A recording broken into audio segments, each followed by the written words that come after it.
കനത്ത മഴയിൽ കാസർഗോഡ് നീലേശ്വരത്ത് തേജസ്വിനി പുഴ കരകവിഞ്ഞിരിക്കുന്നു. നാഗച്ചേരി, മാട്ടുമ്മൽ എന്നിവിടങ്ങളിൽ വെള്ളം കയറി 3 കുടുംബങ്ങളെ മാറ്റിപ്പാർപ്പിച്ചു.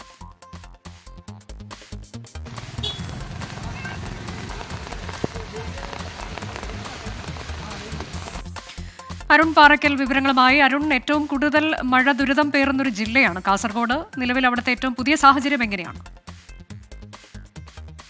അനുജ, ഉച്ചയോടുകൂടിയാണ് നീലേശ്വരം ഭാഗത്ത് താഴ്ന്ന പ്രദേശങ്ങളിൽ വെള്ളം കയറിയത്. നാഗച്ചേരി, മാട്ടുമ്മൽ എന്നീ പ്രദേശങ്ങളിലാണ് വെള്ളം കയറിയിരിക്കുന്നത്. 3 കുടുംബങ്ങളെ ബന്ധുവീടുകളിലേക്ക് മാറ്റിപ്പാർപ്പിച്ചിട്ടുണ്ട്. മഹേഷ്, രമണി, രാധ എന്നിവരുടെ കുടുംബങ്ങളെയാണ് മാറ്റിപ്പാർപ്പിച്ചത്. പ്രദേശത്ത് തഹസിൽദാർ ഉൾപ്പെടെയുള്ളവർ സന്ദർശനം നടത്തി. ഇനി കൂടുതൽ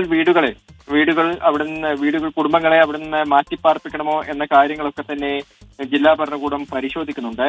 എന്തായാലും അനുജ നേരത്തെ സൂചിപ്പിച്ചതുപോലെ തന്നെ കൂടുതൽ മഴ ദുരിതം പേറുന്ന ജില്ലയായി കാസർഗോഡ് മാറിയിരിക്കുന്നു. രാവിലെ മധുവാഹിനി പുഴയിൽ ഒഴുക്കിൽപ്പെട്ട പാലക്കുന്ന് സ്വദേശി സാദിഖ് മരിച്ചു. ജില്ലയിൽ ഇതുവരെ 326 കുടുംബങ്ങളെയാണ് മാറ്റിപ്പാർപ്പിച്ചത്. അതിൽ ഏറ്റവും അധികം കുടുംബങ്ങളെ ബന്ധുവീടുകളിലേക്ക് മാറ്റിപ്പാർപ്പിച്ചത് മഞ്ചേശ്വരത്താണ്.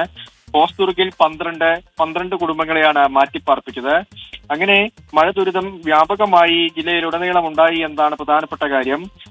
അത് മധുവാഹിനി പുഴ കരകവിഞ്ഞതോടുകൂടി താഴ്ന്ന പ്രദേശങ്ങളൊക്കെ വെള്ളത്തിലായിട്ടുണ്ട്.